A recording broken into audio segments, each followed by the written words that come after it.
तीर्थक्षेत्र माहूरगडावरच्या दत्त मंदिराचे महंत मधुसूदन भारती महाराज उर्फ मालक यांना 4 एप्रिल 2026 रोजी देवाज्ञा झाली।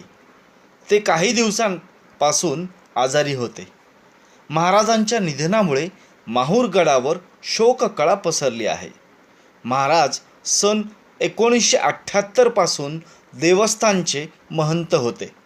मधुसूदन महाराजांच्या निधनाचं वृत्त समजताच माहूरगड परिसरातील सर्वच व्यापाऱ्यांनी दुकाने आणि व्यवसाय बंद ठेवून दुःख व्यक्त केलं।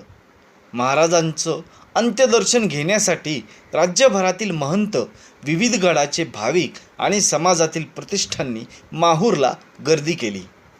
माहूर येथील श्री दत्त शिखर संस्थानचे महंत मधुसूदनजी भारती महाराज उर्फ मालक यांना देवाज्ञा झाल्याने आध्यात्मिक क्षेत्रातील एक दीपस्तंभ हरपला आहे।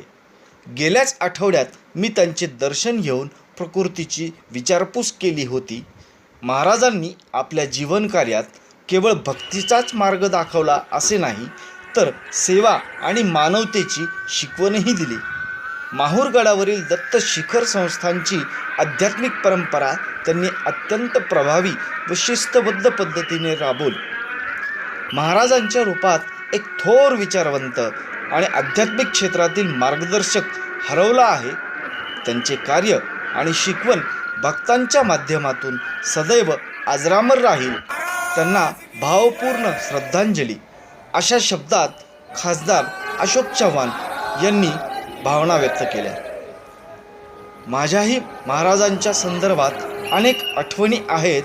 मला त्यांचे काही अनुभव आले आहेत। असाच अनुभव नागपूरच्या राजेंद्रवाडी यांना आला। ते काय म्हणतात ते ऐका। महंत मधुसूदन भारती यांचे श्री दत्तशिखर माहूर येथे 4 तप वास्तव्य होते।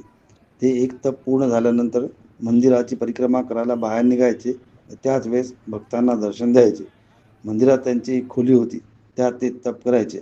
आम्ही दरवर्षी माहूरला जातो। एकदा 8-10 वर्षापूर्वी आम्ही गेलो तेव्हा ते त्यांच्या खोलीतून बाहेर परिक्रमा करायला निघाले होते। त्यांचे ते कठोर तप करून तेजस्वी झालेले रूप पाहून डोळे दिपून गेले। क्षणभर डोळ्यासमोर श्री दत्ताची मूर्ती उभी आहे काय असे वाटले। नकळत डोळे मिळून नतमस्तक झालो। त्यांनी आम्हाला आशीर्वाद दिला व भस्म दिले। आमचे नशीब चांगले होते की आम्हाला त्यांचा आशीर्वाद मिळाला। नुकतीच महंत मधुसूदन भारती यांनी पायप्रवेशन घेतल्याचे वाचले तेव्हा डोळ्यात पाणी आले। स्वर्गात श्री गुरुदत्त चरणी त्यांना स्थान मिळाले। भक्तिपूर्वक त्यांच्या चरणी नमन। राजेंद्र मनोहरवाडी, नागपूर।